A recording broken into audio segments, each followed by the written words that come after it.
Alright guys, coming back with another video. Today's topic will be on why you don't make gains, right? And this could be strength gains or hypertrophy gains, aka building muscle. And there's about 3 reasons that I have listed. There might be a 4th reason if I go over it, but 3 main reasons that I want to focus on. So the first reason, right? You don't train consistently. So this way, by saying this, you lack consistency, right? You don't have that ability to be able to stick to something for a long period of time to actually see benefits from it, right? And so you're not training enough throughout the week, and you're training very infrequently. You might only train when you feel like it, or you might only train, let's say when summer is coming up and you're trying to get that hot summer body, and I don't know, you got 2 months to get a 6-pack and you're like 200 pounds overweight. Like, come on, pal. It's not going to happen, right? But if you were working out the entire year or 2 years before, you definitely would have that summer body that you're trying to look for, right? So it's definitely, you definitely want to train consistently. That's like one of the most important points, right? Otherwise, I wouldn't have been mentioning it, right? And I'd say the amount that you would have to train in order to see results that you would like, I would say at least 3 months, right? To see strength gains or noticeable strength gains. You're really going to see strength gains every week because you're going to be able to do either one more rep or you're going to be able to do some more weight, like maybe add 5 pounds or something every week or every other week, right? So when you get those strength gains, it's going to be very attractive in the beginning. But when it comes to your body composition, right? Are you gaining muscle? Are you gaining weight? Are you losing weight depending on the situation you're in, right? Is your frame filling out more? Are you becoming more sculpted, right? That's stuff that you're going to have to wait and see for at least 3 months, right? At least 3 months, and just stick with it, right? Because for one, you're already going to get the strength gains anyways. But in order to see the body composition changes, which is what everybody kind of looks for when they start lifting weights, right? Or start doing resistance training, that's what's going to take a lot longer, right? So building muscle is a very slow process, and you have to be willing to stick with it and stay consistent with it, right? So number 2, you don't train hard enough.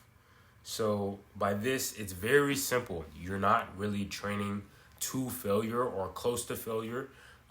You can even train past the failure, but let's say you're not doing that, right? You're not even approaching failure.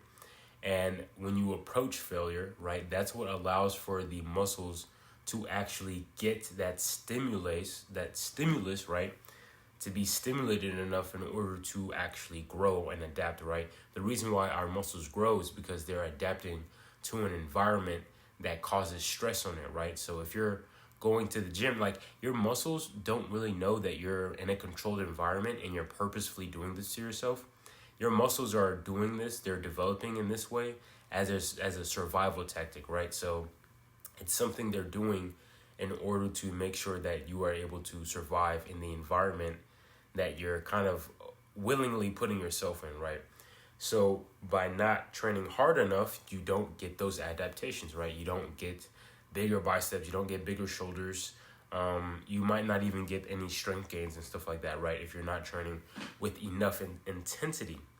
So you might not understand failure. You might not know like what is going to failure, like how do you go to failure. So simple as this, right? If you're looking at some of the sets, right, that I'm doing, especially with isolation movements, right, it's when you go until you literally cannot push the weight anymore, right?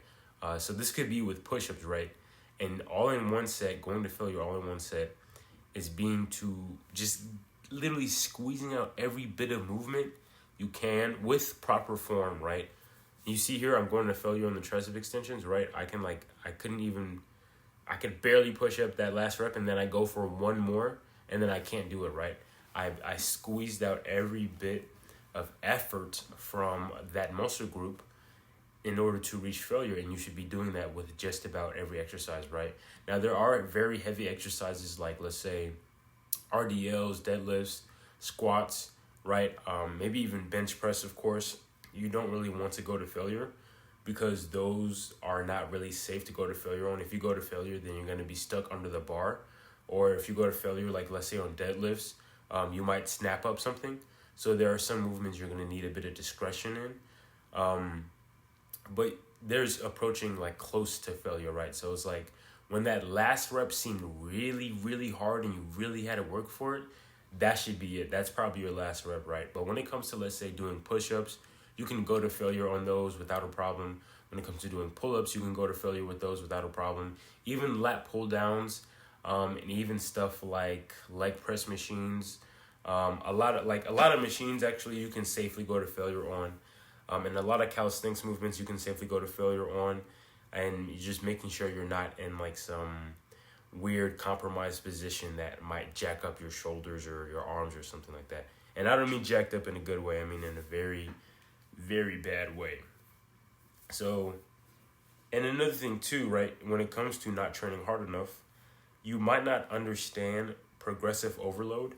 And so progressive overload is basically just being able to do more than you did last time, right? So let's say you're in the gym and you're doing overhead press and you can overhead press 50 pounds, right? And you were able to overhead press 50 pounds for 5 reps. So that means that the next time you get in the gym, you stick to those 50 pounds and you push until you can't anymore. And if you gain strength, you would have been able to do it, another rep, right? So instead of doing 50 pounds for 5 reps, now you're able to do 50 pounds for 6 reps, right? Which means that you have progressed, right? Or another way you can do progressive overload is by increasing the weight, right? But what I like to do is I'll use the same weight and I'll basically use that weight until I can get to like at least 10 reps or 12 reps. And then I'll add weight, right? So then I'm back to like single digits. So like, let's say right now I'm doing 75 pounds on the overhead press. And no, I'm going to use dips. I'm doing 8 reps on dips, right, for 55 pounds. And so once I get to about 10, 11 reps in one set, then that's when I'm going to increase my weight.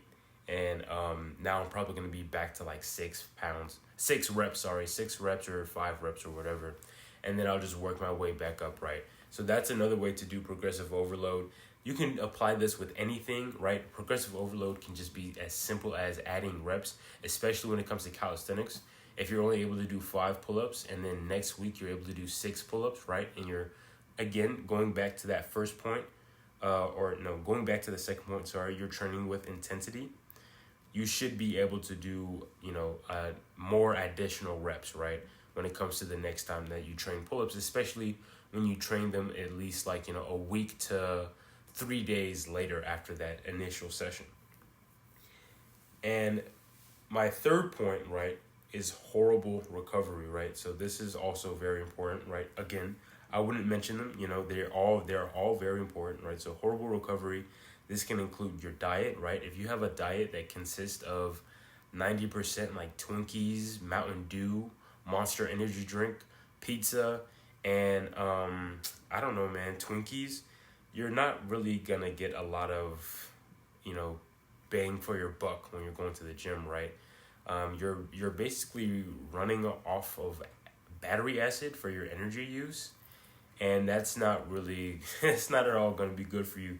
So just be mindful of what you eat, man. Eat more fruits, eat more vegetables. Like, you're not in elementary school, bro. Like, you should be able to look at food, to be honest. Like, if you're over the age of, 15, you should be able to look at food and honestly be able to tell, is this actually good for me?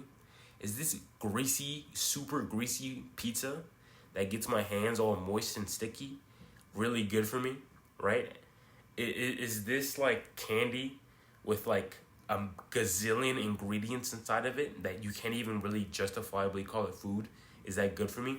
So, again, just, bro, if it's a green vegetable, leafy green, if it's a fruit, any fruit basically, right? If it's a whole food, then eat that, eat more of that, and try and cut out all the other stuff, right? So bad sleep, right?